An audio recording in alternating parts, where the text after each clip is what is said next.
आप सभी का स्वागत है हमारे चैनल इंजीनियर्स कोच में। तो आज का जो हमारा लेक्चर है, इस लेक्चर में हम बात करेंगे कि क्या ऐसी बेसिक टर्म्स हैं, बेसिक टॉपिक्स हैं जो कि एक सिविल इंजीनियर को पता होना चाहिए और इंटरव्यूज़ में इससे रिलेटेड काफ़ी क्वेश्चंस पूछे जाते हैं। तो हम आज ऐसे 10 टॉपिक्स लेके आए हैं जो कि आपको पता होना ज़रूरी है, क्योंकि ये सब चीज़ें इंटरव्यूज़ में काफ़ी पूछी जाती हैं और एज अ सिविल इंजीनियर आपको इसकी नॉलेज होनी चाहिए। तो जो सबसे पहली चीज़ की हम बात करें उससे पहले आप प्लीज़ हमारे चैनल को सब्सक्राइब करो, ताकि और भी आपको ऐसी वीडियोस मिलती रहें जिसमें आप पढ़ सको सिविल इंजीनियरिंग के जो भी जितने टर्म्स हैं, सिविल इंजीनियरिंग से रिलेटेड सब्जेक्ट्स हैं, आप हमारे प्लेलिस्ट में जाके वहाँ से पढ़ सकते हो। ओके, स्टार्ट करते हैं लेक्चर। तो अब पहली चीज़ आपको पता होना चाहिए as a site engineer, as a civil engineer, कि minimum thickness of RCC slab की जो मिनिमम थिकनेस है वो कितनी होनी चाहिए, कितनी थिकनेस रिकमेंडेड है। तो रेसिडेंशियल बिल्डिंग्स के लिए हम लोग थिकनेस जो रखते हैं 5 इंचेस की थिकनेस, ये मिनिमम थिकनेस है। इससे कम की थिकनेस नहीं देना है। जो मिनिमम थिकनेस होगी वो 5 इंचेस होगा। तो जैसे ही अब कमर्शियल में जाएंगे वहाँ आप 6 इंचेस दे सकते हो, फिर 6 इंचेस, 8 इंचेस ऐसे। तो जो मिनिमम थिकनेस है वो है 5 इंचेस, ठीक है। इससे कम की थिकनेस नहीं देना है आरसीसी स्लैब के लिए। तो दूसरा क्वेश्चन जो है, व्हाट इज़ डेवलपमेंट लेंथ। तो डेवलपमेंट लेंथ क्या होता है, तो आप आंसर कर सकते हो डेवलपमेंट लेंथ वो लेंथ होता है जिससे कि आपका रेनफोर्समेंट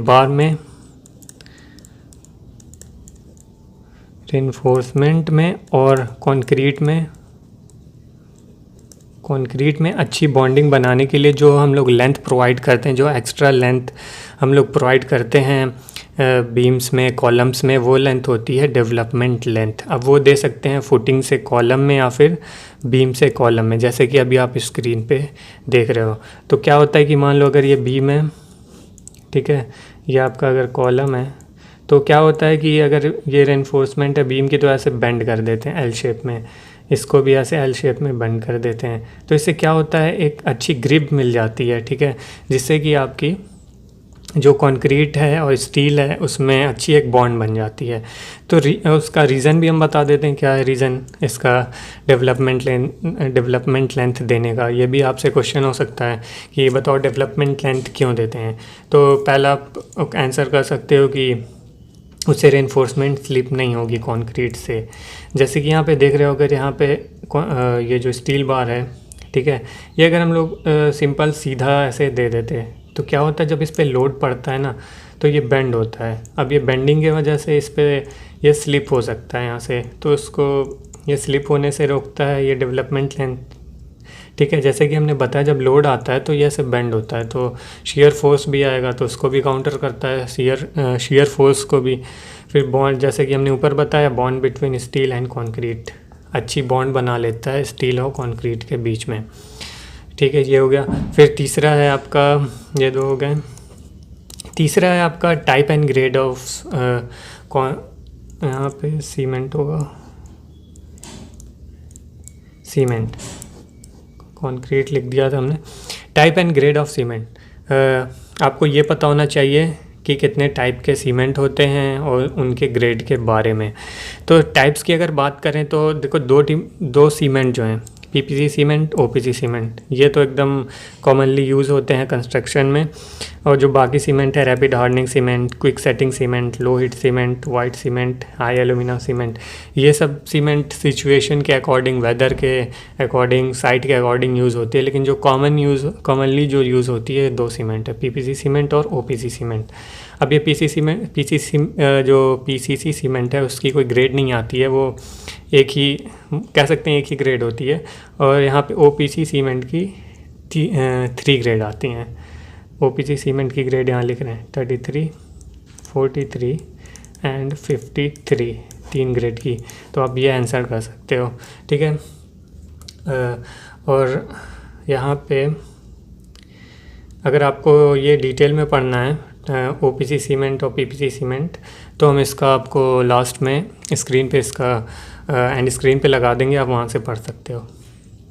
और फिर चौथा सवाल ये है कि what is bent up bar. Bent up bar क्या होता है? तो कभी भी आप जहाँ रेनफोर्समेंट बांधी जा रही हो, जहाँ सरिया बंधाती है, जब भी आप कास्टिंग होने वाली रहती है, तो आप देखे होगे वहाँ बार्स को ऐसे, मान लो ये छत है तो छत की बार्स ऐसे बेंट की जाती हैं। तो वहाँ पे आप देख के कन्फ्यूज़ होगे कि ये बेंट क्यों की जा रही हैं। तो उसका जो रीज़न होता है बेंट करने का, कि मान लो ये आपकी यहाँ पे सपोर्ट लगा दिए, कॉन्टिन्यूस सपोर्ट है, ये आपकी मान लो आपकी स्लैब है, चलो ये मान लो बीम है, ठीक है। अब इस बीम पे अगर लोड पड़ता है, ठीक है, तो ये नीचे की तरफ बेंड होगा यहाँ पे, ठीक है, यहाँ भी बेंड होगा। तो क्या होगा, ये बेंड होने के वजह से अब यहाँ पे देखो ऐसे बेंड हो रहा है, यहाँ पे फिर उठ रहा है, ठीक है। यहाँ सपोर्ट्स पे बेंडिंग मोमेंट निगेटिव होता है, ठीक है। और इसके मिड में, जैसे कि हमने यहाँ दिखाया है, मिड में इसका जो बेंडिंग मोमेंट होता है वो पॉजिटिव होता है, मैक्सिमम होता है। और शेयर फोर्स की बात करें तो यहाँ पे शेयर फोर्स जो मिड में है, ठीक है, इसके मिड में शेयर फोर्स 0 होता है, और देखो सपोर्ट्स पे ज़्यादा होता है, जैसे कि यहाँ आप देख रहे हो, ठीक है। तो आप बेंट अप बार को कह सकते हो कि bent up bar are use to resist negative bending moment और शेयर फोर्स को काउंटर करने के लिए ये बेंट अप बार देते हैं। तो मतलब जो ये जो इफ़ेक्ट है बेंडिंग मोमेंट का और शेयर फोर्स का, इसके इफ़ेक्ट को कम करने के लिए क्या करते हैं, बेंट अप बार देते हैं। अब ये बार इसलिए कह सकते हो ये यूज़फुल है क्योंकि ये अगर क्रैक्स आती है कहीं, मतलब क्रैक्स डेवलप नहीं हो पाएगी, इसको क्रैक से बचाता है, इसको फेलियर से बचाता है बीम को, स्लैब को, बेंट अप बार। सिंपल लैंग्वेज में ये कह सकते हो। फिर आपका है पांचवा, रेशियो ऑफ M20 ग्रेड। अब ये जो कॉमनली यूज़ होती है वो M20 ग्रेड काफ़ी यूज़ होती है रेसिडेंशियल में। तो ये आपसे पूछ सकते हैं कि इसका रेशियो क्या है। तो इसमें आप रेशियो बताओगे 1, 1.5 एंड 3, ठीक है। सीमेंट, ये सीमेंट है, ये सैंड है, ये एग्रीगेट है, ठीक है, ये हो गया। अब कंक्रीट में जो ग्रेड है व्हाट इज़ M&20, इसमें M के क्या है, 20 क्या है। तो आप ये कह सकते हो इसमें M जो है वो मिक्स है, M का मतलब होता है मिक्स, और ये जो नंबर है 20 ये डिनोट करता है इसकी कैरेक्टरिस्टिक स्ट्रेंथ, ठीक है, ये आप कह सकते हो। फिर वर्केबिलिटी क्या होती है कंक्रीट की? वर्केबिलिटी फ्रेश कंक्रीट की एक प्रॉपर्टी होती है। Fresh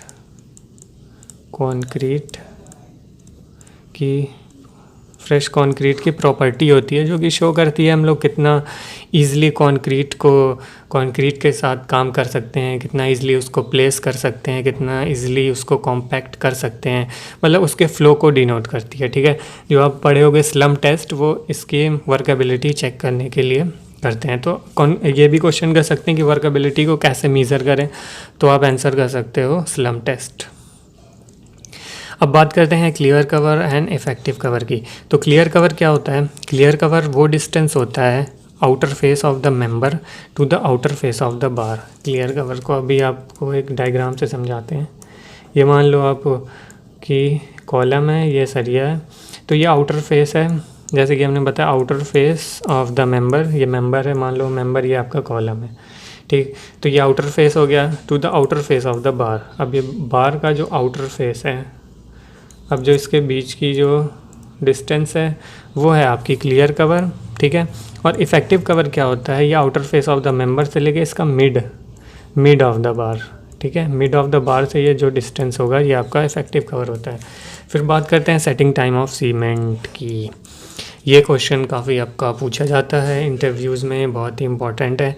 setting time of cement, तो ये पता होना बहुत ज़रूरी है आपको।